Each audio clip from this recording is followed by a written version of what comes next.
வாங்கயா வாங்க. கரகாட்ட கோஷ்டியா? என்ன 2 நாளைக்கு முன்னாடி வந்துட்டீங்க? ஊர்ல குறும்பாடு கறி நல்லா இருக்குன்னு சொன்னாங்க, அதான் 2 நாளைக்கு முன்னாடி வந்துட்டோம். சாப்பாடுலாம் நல்லாவே போட சொல்றோம், ஒண்ணும் கவலைப்படாதீங்க. அதெல்லாம் ஒண்ணு இல்லைங்க, தமாசுக்கு சொல்றேன். நாங்க எப்பவுமே 2 நாளைக்கு முன்னால ஊருக்கு வர்றது வழக்கம். ஆடுற தெருவு கோணலாமான்ல இருக்கான்னு சரி பாத்துக்கிறக்காக. அதெல்லாம் நீ குறை சொல்ற மாதிரி இருக்காது, அப்படி இருந்தா சரி பண்ணிக்கலாம். ஏங்க நீங்க செய்யறது உங்களுக்கே நியாயமா இருக்கா? என்னடா பின்ன என்னங்க, எங்களை உள்ளூர்லயே ஆட விட மாட்டேன்றீங்க, வெளியூர்ல போய் ஆடினாலும் கூடாதுன்றீங்க. காப்பு கட்டின அப்புறம் ஊரை விட்டு யாரும் வெளியே போக கூடாதுன்னு தெரியாது? இத்தனை நாள் நீங்க ஆடினீங்க, ஏதோ மாறுதலுக்கு அவங்க ஆட சொன்னேன், என்ன தப்பு? இவங்கதான் வெளியூர் ஆட்டக்காரங்களோ? இப்ப எல்லாம் காரை வச்சுட்டு ஷோ காட்டுறவங்களுக்கு தான் காலம். ஏய், என்னடா கலாட்டா பண்ண வந்திருக்கியா? நியாயத்தை கேட்டா கலாட்டாவா? என்னடா பெரிய நியாயம்?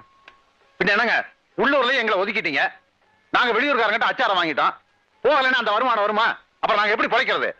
இந்தா இதை கொண்டு அட்வான்ஸ் திருப்பி கொடு, 10 நாள் சாயந்தரம் வந்து வாங்கிக்கோ. ம் ஐயா, ஏய், என்னால யாரும் நஷ்டப்படக்கூடாது, நஷ்டப்பட விட மாட்டேன். ம் ஏய், இவனை தங்கத்து வேண்டிய ஏற்பாடு பண்ணு. அப்படி எல்லாம் புறப்படுங்க.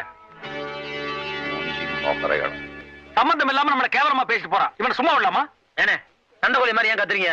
உள்ளூர் கரகாட்டக்காரன் பகுத்தறிச்சல பேசுறான், அதுக்காக நாம சரிசமா நிக்கணுமா? அதுக்கு இல்ல, இதோட விடுங்க, பேசாம வாங்க.